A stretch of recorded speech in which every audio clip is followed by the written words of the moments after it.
So this is our recurrent neural network. We use the Great Gatsby book. It's a free book from Project Gutenberg.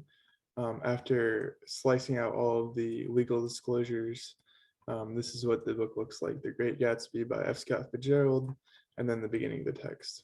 So we decided to do some data exploration using a counter object. Basically what this does is aggregate all the characters by frequency. So we can see here, space has the highest frequency, and all the way at the end, there are some accented characters that have a frequency of 1.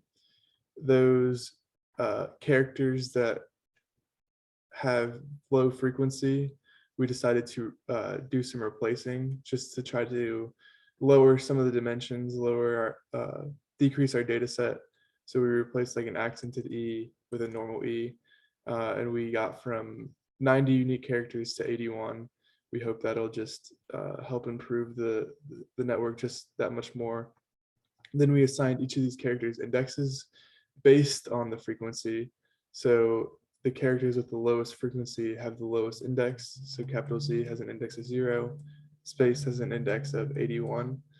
We also hope that, adding some order into the indexes will assist the neural network in learning. So here we are creating dictionaries so that we can go from indexes to char and back and forth. Here we decided to change the sequence length. So by doubling the sequence length, we hope that during each step in each batch, so for each sequence, the network will have a little bit more information to learn from. And we saw good results with 200. So that's one thing we changed.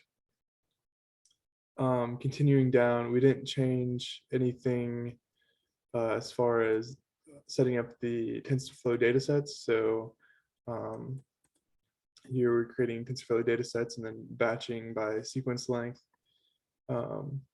Here we're kind of doing a test train split with the testing data or the training data being 1 digit behind the training data. So if the neural network gets this as an input, it's going to try to predict this character, which is what this target sequence is. So here we actually changed the batch size to 128. We use the batch size 128. We were just doing some testing there. And then we also added this repeat helper. And what this repeat helper does is makes the data set functionally infinite, because it'll just keep adding new sequences in as it moves on, which will become important later on. So here we decided to add 2 new layers. We got rid of the GRU layer and replaced it with the Lstm, because the Lstm has more gates. It can remember longer sequences. It has the forget gate, input gate, and output gate. We also added the dropout layer because we were seeing a little bit of overfitting, which I'll explain again later on. So from then we just built the model. We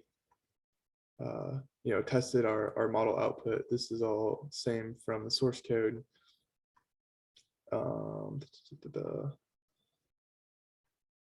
So here we're training the model. We're using the sparse categorical cross entropy loss function, as well as the atom optimizer. We're using the atom because it dynamically changes the learning rate.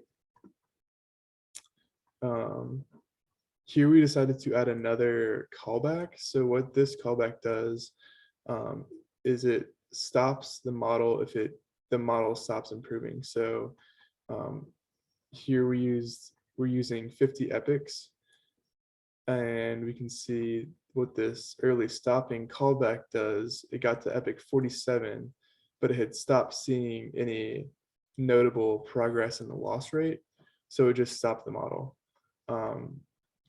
So this is kind of a way of we can dynamically increase the number of epochs by doing this, and we get the best result.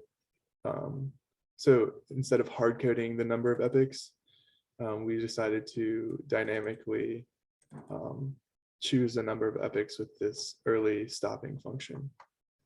Scrolling back up, we're using 50 epochs, and then also the steps per epoch. So because our data set is infinite, as I mentioned earlier with that repeat helper, we have to define how many batches we're going to run in each epoch. So here we're just using a value of 200.